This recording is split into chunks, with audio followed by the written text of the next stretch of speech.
কবর, হাসর, মিজান, ফুলসিরাত, পরকাল বরবাদ করে এই সামান্য দুনিয়া অর্জন করে আফসোস করবেন কবরে গিয়া, আহারে বোকা আমি, 60 বছরে আমি করলামটা কি, হায় হায় বেকুব আমি কি করলাম। আল্লাহ তাআলা কোরআনে বলছে লা নাসআলুকা রিজকা, আরে তোমার কাছে তো আমি রিজিকের জন্য আমি তোমার সহযোগিতা চাই না, নাহনু নারযুকুকা, আমি তো রিজিক দেই। তুমি দেখো না অন্ধ, পঙ্গু, বিকলাঙ্গ, প্যারালাইজড, বৃদ্ধা, কোলের শিশু, বাচ্চা, আমি এরকম কোটি কোটি আমার বান্দাকে যে দিনকে দিন মাসকে মাস খাওয়াই, তুমি বাকি দি শক্ত সামর্থ্যওয়ালা যে কয়জন বুঝিয়ে এগরে খাওয়াইতাম গেলে আমি আটকে যাব না।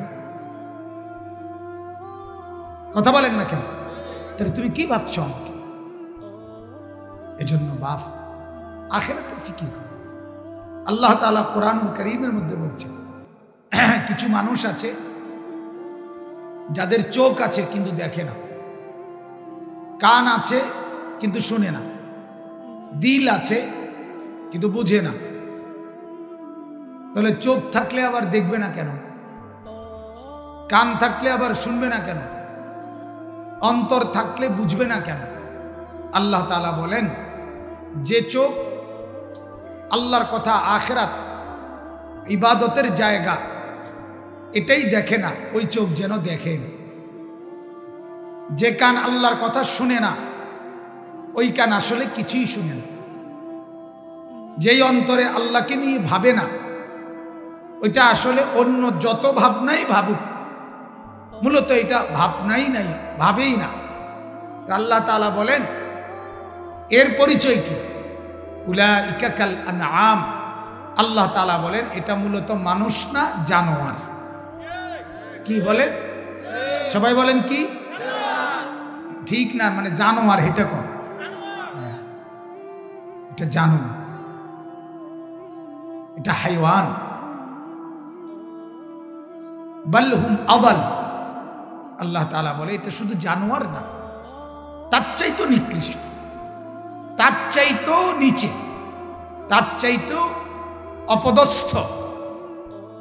এজন্য সোজা ইশারা, যে কান আল্লাহর কথা শুনে না, যে চোখ আল্লাহর দিন, ইবাদতের জায়গা, মসজিদ, কোরআন, হাদিসের কিতাব, দ্বীনি মজলিস, এটা যার চোখে পড়ে না, যার কানে শুনে না, যার অন্তর ভাবে না, এটা মানুষ। মানুষ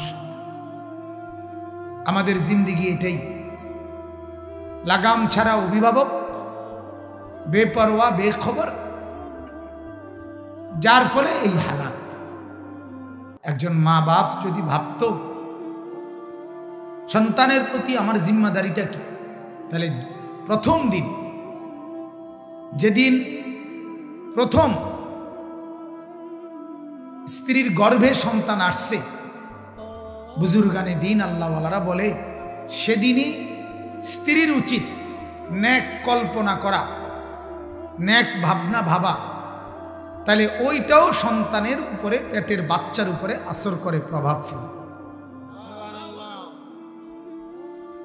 এমনকি বুজুর্গানে দিন এটা পর্যন্ত বলছে যেই নারীর পেটে বাচ্চা, ওই নারী যেন আল্লাহ নবী সাল্লাল্লাহু আলাইহি সাল্লামের চেহারা, সৌন্দর্য, নবীজির গঠন, ওইটার কল্পনা করে, তাহলে আল্লাহ তাআলা সেই বরকত ওই বাচ্চার মধ্যে দান করে। এটা আল্লাহওয়ালাদের কথা, বুজুর্গদের কথা। এজন্য আজকে একটি বাচ্চা সন্তান তার মায়ের পেট থেকেই ইসলাম দিক নির্দেশনা দিছে, কি করবেন, জন্মের সময় কি করবেন, 7 দিনের দিন কি করবেন, 2 বছরে যখন কথা বলবে তখন কি বলাইবেন, যখন 7 বছরের আগে কি করবেন, 10 বছরের ভিতরে কি করবেন, যখন প্রাপ্তবয়স্ক সাবালক হবে ছেলেটি মেয়েটি, তখন কি করবেন। ইসলাম এটা পাই পাই করে আল্লাহর কোরআন এবং রাসূলের সুন্নাত বলে দিছে, কিন্তু গাফেল মা বাপ এটা জানেই না। জানে জন্ম নিছে, কয়দিন দুধ খাবে, এরপরের কয়দিন ভাত বন, হ্যাঁ, তরি তরকারি, ফাঙ্গাস, তেলাফিয়া, ফুলকপি, ফাতাকপি, দুন্দুল, করলা, আলুর ভর্তা, ডাল, খালাস, এগুলো খাবে আর বড় হয়ে যাবে। আর কি কেন? আর জিম্মাদারি কি? না, এটা মূল জিম্মাদারি না।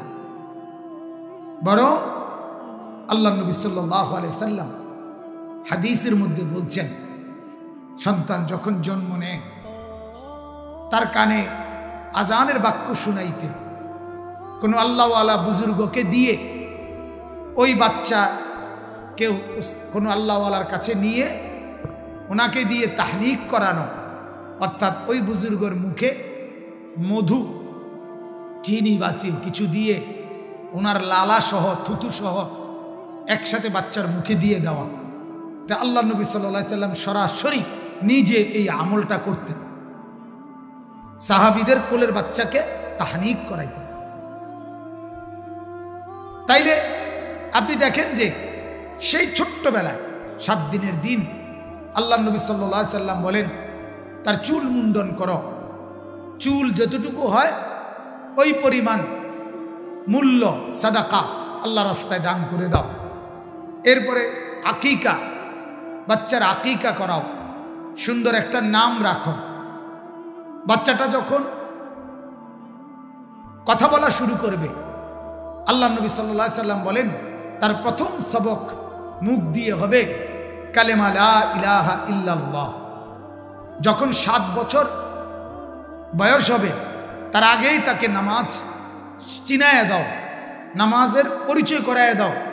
7 বছর বয়স থেকেই নামাজ পড়তে বলো। 10 বছর বয়সে বাধ্যতামূলক যে কোনো মূল্যে ধমক দিয়ে, শাস্তি দিয়ে, শাসন করে হলেও নামাজে বাধ্য করো, বিছানা আলাদা করো। যুবক যখন হয়, মানে বালেগ, যেদিন থেকে গোসল ফরজ হয় সেদিন থেকে 1 সেকেন্ডের হিসাব আমল নামায় হয় গুনাহ নয়তো নেকি লিখা হবে, এটা তাকে বুঝায় দাও, তার পুরা দিন তাকে শিখায় দাও। এইভাবে পাই পাই করে, তিল তিল করে, আমি সংক্ষেপে বললাম, আরো অনেক কথা আছে। আল্লাহ তাআলা নির্দেশনা দিলেন, রাসূলুল্লাহ সাল্লাল্লাহু আলাইহি সাল্লাম নির্দেশনা দিলেন, কিন্তু মুসলমানের আফসোস, ওনাদের আব্বা মা অধিকাংশই জিজ্ঞাসাও করে না কোনো আলেমকে যে হুজুর আমার যে বাচ্চা হইল, এখন আমার করণীয় কি? আমার করণীয় কি? করণীয় হলো দেশে এবং বিদেশে যত আত্মীয় স্বজন হইছে আছে সবাই জানান, হ্যাঁ ভাই হইছে হইছে, সিজারে সিজারে সিজারে হইছে, দোয়া করেন, সিজারে হইছে, দোয়া করেন, মানে সবসময় যাতে ভবিষ্যতেও সিজারে যাতে হয়, দোয়া করেন। তো নাহলে কিতা দোয়া করতো? কথা বুঝেন সবাই? এই কর্তব্য, খানা, মেহমানদারি, ভাত মাছ গোশত, এই। কিন্তু এই মাসুম বাচ্চাকে দিয়ে আপনার করণীয় কি, এটা কি জানা দরকার ছিল না? কথা বলেন না? ছেলেটাকে নিয়ে, মেয়েটাকে নিয়ে আপনার করণীয়টা কি? করণীয়টা কি? আফসুস, যার ফলে ছেলে পেলেদের এই হানা, এই জিন্দিগি। অথচ এরা জানে এদের মা বাবা এখানে আছে, এলাকায় আছে, এরা তো নর্থ বেঙ্গলের ছেলে না। কথা বলেন না? এই ছেলেগুলো এরা কি রংপুর থেকে আসছে? এখানে এরা নর্থ বেঙ্গলের, এরা এই এলাকার ছেলে। তাহলে এদের মা আছে, এদের বাপ আছে, এদের চাচা আছে, এদের জ্যাঠা আছে, মামা আছে, ফুফা আছে, এতগুলো মানুষ যাদের মাথার উপরে ছায়া, এদের আখলাক কেমন হবে কেন? কথা বলে, এরা এমন বদ আখলাক হবে কেন? মা কিভাবে কথা বলে, বাবা কিভাবে কথা বলে, মুরব্বীরা কিভাবে কথা বলে, এর এদিকে এক বিন্দু নজর নাই। তার সমবয়সী বন্ধু মোবাইলে উলঙ্গ ছবি, গেমস এবং নষ্টামি আর নর্তকীর ছবি, উলঙ্গ নাচ গান, এই এক জানোয়ারের জিন্দিগি তার জীবন। জীবন মানে হাইওয়ান, জীবন মানে পশুর মতো। হায় হায় হায়, সারাদিন লম্পটের মতো উলঙ্গ ছবি নাচ গান দেখে শরীর নাপাক, শরীরের মধ্যে অপবিত্র এই দেহ নিয়ে মা বাবার ঘরে ঘুমাইতে যায়। মা বাপ তাকায় তাকায় দেখে জানোয়ার আইসা ঘুমাইছে, এশার নামাজেরও খবর নাই, ফজরের নামাজেরও খবর নাই। মা বাপ এই ছেলেকে, এই মেয়েকে মাসের পর মাস পালতেছে, বাজার করতেছে, ভাত খাইতেছে, রান্না করতেছে। হায় মুসলমান, এটা বুঝি জিন্দিগি? হ্যাঁ, এই টাকা পয়সা রোজগারের অর্থ বুঝি এই এই জন্তু জানোয়ার ফজরের নামাজ পড়ে না, এই অসভ্য এই ছেলে আপনার উপার্জনের টাকা খায়, মায়ের রান্না করা কষ্টের খাবার খায়, আর সারাদিন লম্পটের মতো নারী নিয়ে, ছবি নিয়ে, জেনা ব্যভিচারের দৃশ্য নিয়ে, আর বখাটে দুশ্চরিত্র দাঁড়িয়ে প্রস্রাব করে। চরিত্রের হদিস নাই, কথার কোনো আগা মাথা নাই, চুলের কোনো ঢক ঢুক নাই, খাড়াইয়া মতে না বইয়া মতে, তার কোনো চাল চরিত্র নাই। ছি ছি ছি ছি মিয়া, একজন মুসলমান আপনি ভাবা উচিত আপনি এটা মানুষ বানাইতেছেন না জন্তু করতেছেন। জীবনের অর্জন কি? আরে জীবনের অর্জনটা কি মিয়া? যার ছেলেই বদ আখলাক, সে 1 কোটি টাকার সোফা দিয়া করবে কি? কথা বলেন না। যার মেয়ে অসভ্য দুশ্চরিত্র, যে মেয়ে বেহায়া, যেই মেয়ে সারা রাত আরেক ছেলের সাথে অশ্লীল আলাপ করে মোবাইলে, ওই জানোয়ার পাইলা 1 কোটি টাকার বাড়ি করে আপনার ফায়দা কি? কথা বলেন না। যার বিবিরে পুরা গ্যারাম দেখে, রাস্তার ড্রাইভার, রাস্তার বখাটের ছেলে, সবাই যার স্ত্রীকে মেয়েকে দেখে হাসে, টিটকারি করে, মস্কারি করে, এই পুরুষের জীবন বেঁচে থাকার চাইতে ওই পানিতে ডুব দিয়া মরে যাওয়া ভালো। মরে যাওয়া ভালো বেটা। আপনি বলেন না ছেলেদের কি বলে, কি মজা পাইছে এই পর্যন্ত? হাজার হাজার মোবাইলের মধ্যে বেডি দেখা কি সুখ পাইছে? মিলছে কি জীবনে? বলেন, অশ্লীলতার মধ্যে সুখ কি? গুনার মধ্যে সুখ কোথায়? নর্তকীর নাচের মধ্যে সুখ কোথায়? সে সুখে আছে? সে সুখে আছে যে হাসে, যে নায়ক নায়িকা মানুষের হাসি দেয়, ভালোবাসা শিখায়, তাদের জীবনেই তো ভালোবাসার বড় অভাব। তারাই তো চরম দুঃখী, তাদের চোখের পানি তো রাত্রে ঝরে, তাদেরই তো স্বামী সন্তান স্ত্রী নিয়ে অনেক বেশি অশান্তি। অশান্তি, হ্যাঁ, নিজের পুত্রের পরিচয় দিতে পারে না, সন্তানের পরিচয় দিতে পারে না, চোখের পানিতে বুক ভাসায়। এই সুন্দরী, এই রূপসী, এই প্রেম, এই ভালোবাসার কি অর্থ আছে বলো? কি অর্থ আছে?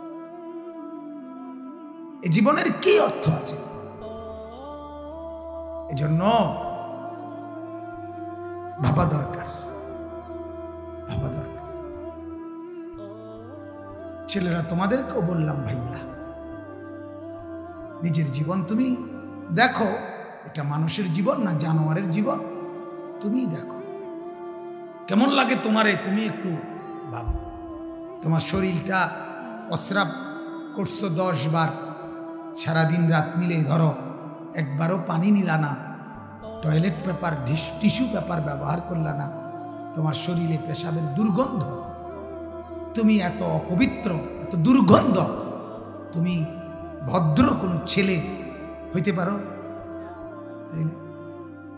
যেই কোনো নারী, যেই কোনো মা, যে কোনো বোন তোমার কাছ থেকে নিরাপদ না। তুমি সবার দিকে চোখ বড় বড় করে তাকাও, লোভের কল্পনা করো, অশ্লীল কামনা বাসনা, উলঙ্গ কল্পনা, এই যার দিল, যার অন্তরে তো পচা দুর্গন্ধ, এই জীবনের কি অর্থ আছে? জীবন মানে কি শুধু লজ্জাস্থান, শাহওয়াত? জীবন মানে শুধু খানা? জীবন মানে শুধু ঘুম যাওয়া? এ তো জন্তু জানোয়ারের পরিচয়। হাইওয়ান জানোয়ার তো খায়, ঘুমায়, শাহওয়াত পূরণ করে, তাহলে মানুষ হিসেবে আমার পার্থক্য কোথায় ভাইয়া?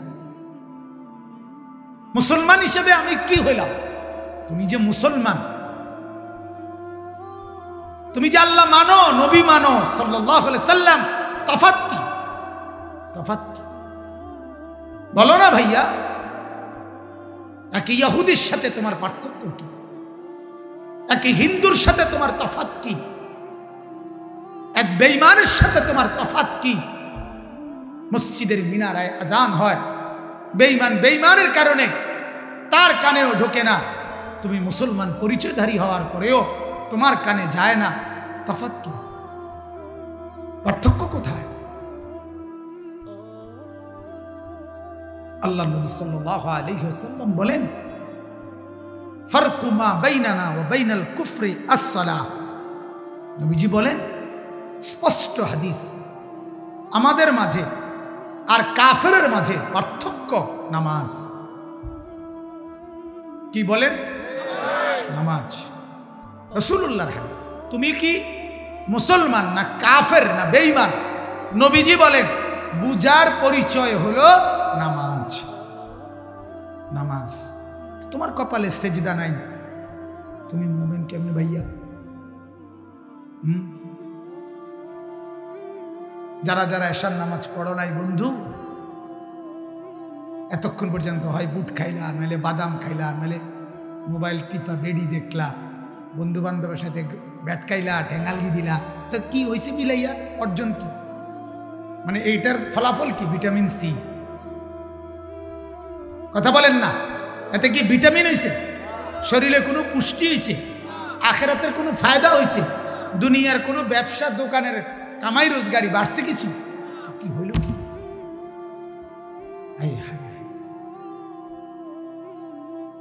ইন্নাল্লাযীনা ইউহিব্বুনা আন তাশিআল ফাহিশা ফিল্লাযীনা আমানু লাহুম আযাবুন আলীমুন ফিদ দুনিয়া ওয়াল আখিরাহ ওয়াল্লাহু ইয়ালামু ওয়া আনতুম লা তা'লামুন।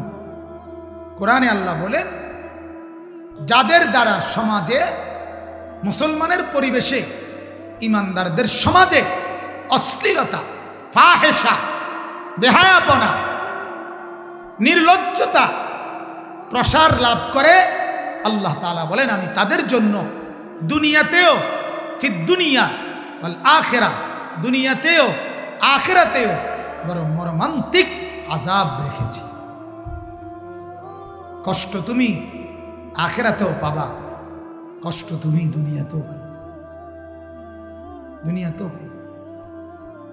হাজারো নারী দেখে মজা পাইয়া লাইছ, তো এটার কষ্ট দুনিয়াতেও ভোগ করতে, দুনিয়াতেও ভোগ করতে, আখিরাতে তো আছেই, দুনিয়াতেও আছে। ফিদ দুনিয়া ওয়াল আখিরাহ, কোরআনের স্পষ্ট আয়াত। এজন্য বাপ মেহেরবানি করে আজকের জন্য না, শুধু সব সময়ের জন্যই বললাম, তু আগার মেরা নিহি বনতা না বন আপনা তো বন। একজন ছেলেও যদি বোঝো ভাই, তাহলে আমার সার্থক। একজনই বোঝো তবে আল্লাহ পাক যদি বুঝ দান করে। কথা এটাই, তুমি আমার জন্য কোনো উপকার করো না, তুমি দেশের কোনো উপকার করো না, সমাজের যদি কিছু করতে না পারো করিও না, আপনা তো বান, নিজের জন্য তো কিছু করো, নিজের ভালোটুকুই করো, নিজের কল্যাণটাই করো না ভাইয়া। আর 10 জন ভালো মানুষকে জিজ্ঞাসা করো যে উলঙ্গ ছবি, নর্তকীর নাচ, জিনা আর ব্যভিচারের দৃশ্য, গান বাদ্য, গেমস, এরপরে লম্পটের মতো রাস্তায় ঘোরা, এটা কি সম্মানের কোনো বস্তু দুনিয়াতে কিনা? জিজ্ঞাসা করো ভাই। পৃথিবীতে এটা করে কেউ দামি হয়েছে কিনা? আখিরাত বাদ দাও মিয়া, দুনিয়ায় করো। কথা বোঝেন নাই আমার? এটাই জিজ্ঞাসা করো, তোমার এটার গন্তব্য কোথায়? যে ছেলেটা বখাটে, যে ছেলেটা দুশ্চরিত্র, যে ছেলেটা সারাদিন সারা রাত মোবাইল নিয়ে উলঙ্গ ছবিতে ব্যস্ত, এই জানোয়ারের ভবিষ্যৎ কি? এই হাইওয়ানের ভবিষ্যৎ কি? আখেরাত তো বাদ দেন, দুনিয়া কি? লোভের পরিণতি কি হয়? অশ্লীলতার পরিণতি কি হয়? বেবিচারের পরিণতি কি হয়? জিনা বেবিচারের পরিণতি কি হয় বলে? নেশার পরিণতি কি? জুয়ার পরিণতি কি? জুয়া পৃথিবীতে কাউকে দামি বানায় নাই, সর্বশান্ত করছে। নেশা কাউকে দামি বানায় নাই, বরং তার পুরা ভেতরটা কুড়ে কুড়ে তারে নষ্ট করে দিছে। নারীর প্রতি প্রেম, অশ্লীল সম্পর্ক, বিবাহ বহির্ভূত অবৈধ সম্পর্ক তাকে কিছুই ফায়দা দেয় নাই, বরং তার যৌবনের শক্তিটাকে নষ্ট করে তারে পঙ্গু অচল বানায় দিছে। কি হলো ভাইয়া? দুনিয়ার লাভটা কি? আখেরাত তো পরে। এই আপনারা যারা টেলিভিশনে নাটক সিনেমা দেখেন, আপনাদের অর্জন কি হয়েছে? সিনেমার যত নায়িকা দেখছেন, এর দ্বারা ফায়দা কি? আপনার বউ হেবড়ির মতো হয়েছে, আপনার মাইয়া তো কিতা লাভ হয়েছে? কি ফায়দা কি? উলঙ্গ নাচ দেখে, নাটক আর সিনেমায় নর্তকী দেখে অর্জনটা কি? দেশের অর্জন কি? বাংলাদেশ অর্থনৈতিকভাবে সমৃদ্ধ হয়েছে। কি করেন? ঘূর্ণিঝড় মোকাবেলা করতে সুবিধা হয়েছে।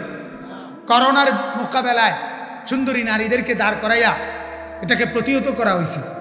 তো কি হয়েছে? দুনিয়ার উন্নতি কি? কিছুই তো হলো না। আখেরাত কোথায়? দয়া করো ভাইয়া, দয়া করো।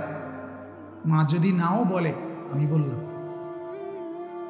বাবা যদি নাও বলে আমি বললাম, কেউ না কেউ বলে তো আমি বললাম, তুমি তোমার উপরে রহম করো। মা হয়তো তোমারে বলল না, বাবা হয়তো নজর রাখলো না, যার কারণে তুমি এভাবে নষ্ট হয়ে গেলা। রাস্তায় রাস্তায় ঘুরতে ঘুরতে সুন্দর এই যৌবন শরীর বরবাদ করে দিলা, ক্ষতি করলা, নিজের ক্ষতি। আল্লাহ তাআলা আমাদের এই নওজোয়ান তরুণদেরকে মানুষের মতো ইনসান হওয়ার, মানুষ হওয়ার তৌফিক দান করেন। মানুষের মতো মানে আল্লাহর নবী সাল্লাল্লাহু আলাইহি সাল্লামের মতো, সাহাবায়ে কেরামের মতো, আউলিয়াদের মতো, উলামাদের মতো, আল্লাহওয়ালাদের মতো আল্লাহ যেন কবুল করে। আল্লাহ চাইলে হবে, অসম্ভব কিছু না, অসম্ভব কিছু না।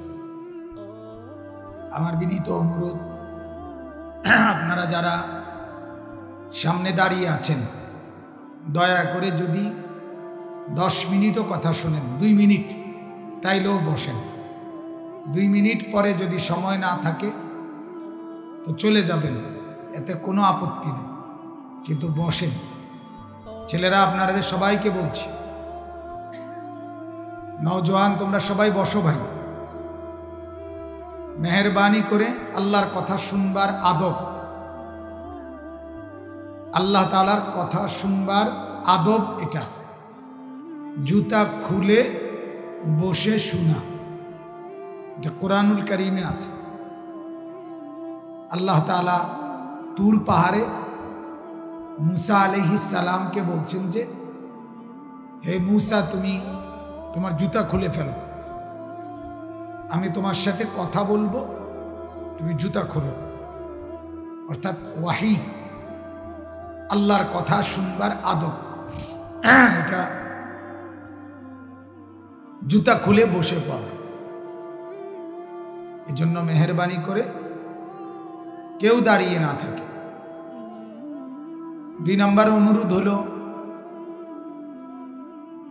যারা বসছেন নিচে কিংবা পাশের চেয়ারে, উপরে, সবার কাছে আমার অনুরোধ, বিশেষ করে ছেলে বয়সী যারা, তোমাদের কাছে ভাই আমার বিনীত অনুরোধ, সর্বোচ্চ 1 ঘন্টা সময় আমি অনুরোধ করছি, আবেদন করতেছি, 1 ঘন্টা সময়ের বেশি লাগবে না ইনশাআল্লাহ। এইটুকু সময় আমি প্রার্থনা করছি, শুধুমাত্র আল্লাহর ওয়াস্তে, আল্লাহর কোরআনকে ইজ্জত করে, সম্মান করে, পরস্পর কথা না বললে ভালো হবে। দয়া করে ভাই অনুরোধ, ভিতরে যারা বাহিরের এই গাফেল, বাহিরে কিছু গাফেল সব সময় ছিল, থাকবে। এটা সর্ব জায়গায় নিয়ে একেবারে যদি পৃথিবীর শ্রেষ্ঠ বক্তাও ওয়াজ করে তো কিছু গাফেল হাঁটাহাঁটি ঘোরাঘুরি করবেই, এটা তাদের জিন্দিগি। এমন কিছু মানুষ নিজেই জানে না সে মানুষ না জন্তু জানোয়ার, সে নিজেই বোঝে না এটা, সে নিজে মানুষ না প্লাস্টিক না রাবার, হে বুঝেই না। হ্যাঁ বুঝেই না। শরীর স্বাস্থ্য বুঝ দিমাগ আল্লাহ যদি খুলে দেয়, ইনশাআল্লাহ এই ছেলেরাই একদিন দিনদার হবে ইনশাআল্লাহ। আল্লাহ তাআলা তৌফিক দান করেন। আমি কোনো সময় হতাশ হই না, বলি ঠিক আছে কিন্তু হতাশ না। এই যে যুবকদের অধপতন, চারিত্রিক অবক্ষয়, অশ্লীলতা, বেহায়াপনা, মোবাইলের আসক্তি, নারীর প্রতি আসক্তি, অশ্লীলতার প্রতি লোভ, আমি এগুলো বলার দ্বারা কোনো সময় হতাশ হই না যে শেষ আর কিছুই করার না, না করার আছে। এরা বদলাবে, বদলাবে ইনশাআল্লাহ। প্রতিদিন আলহামদুলিল্লাহ শত শত যুবক প্রতিদিন সারা পৃথিবীতে, সারা দেশে ওলামায়ে কেরামের নসিহত দ্বারা বদলাচ্ছে, প্রতিদিন বদলাচ্ছে। আল্লাহ তাআলা তৌফিক দান করেন। কোরআনুল কারীমের 30 নম্বর পারা, কোরআনুল কারীমের 94 নম্বর সূরা, সূরাটার নাম সূরায়ে আলাম নাশরাহ। এই সূরাটা আমি তেলাওয়াত করেছি।